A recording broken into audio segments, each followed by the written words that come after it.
আপনার জীবনে যখন আপনি স্বপ্নের উদ্দেশ্যে পথ চলা শুরু করবেন, তখন হঠাৎ একটা ঘটনা ঘটবে, আর সেটা হলো পরাজয়।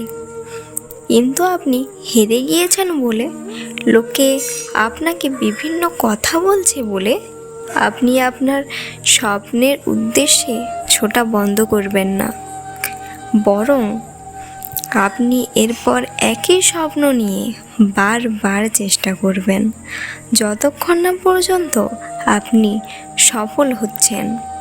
তারপর হঠাৎ আরও একটি ঘটনা ঘটবে, আর সেটা হলো বিজয়। দুনিয়ার কোনো মানুষই কষ্ট না করে, দায়িত্ব না নিয়ে, শরীরের ঘাম পায়ে না ঝরিয়ে সফল হতে পারে না।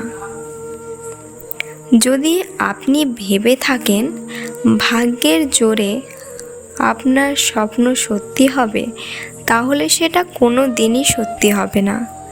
যদি সত্যিই সফলতা পেতে চান, তাহলে আপনার স্বপ্নের জন্যে কিছু ত্যাগ স্বীকার করতে হবে, স্বপ্নের জন্য কিছু সঙ্গ ত্যাগ করতে হবে।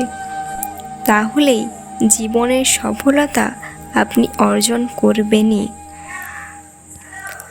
আর যদি আপনি আপনার স্বপ্নের জন্য ত্যাগ স্বীকার না করতে পারেন, আপনার স্বপ্নের জন্য কিছু মানুষের সঙ্গ ত্যাগ না করতে পারেন, তাহলে সফলতা আপনাকে কোনো দিনই ধরা দেবে না। তো ভিডিওটি এই পর্যন্তই। যদি ভিডিওটি ভালো লেগে থাকে, লাইক, কমেন্ট এবং বন্ধুদের সাথে শেয়ার করতে ভুলবেন না। নমস্কার।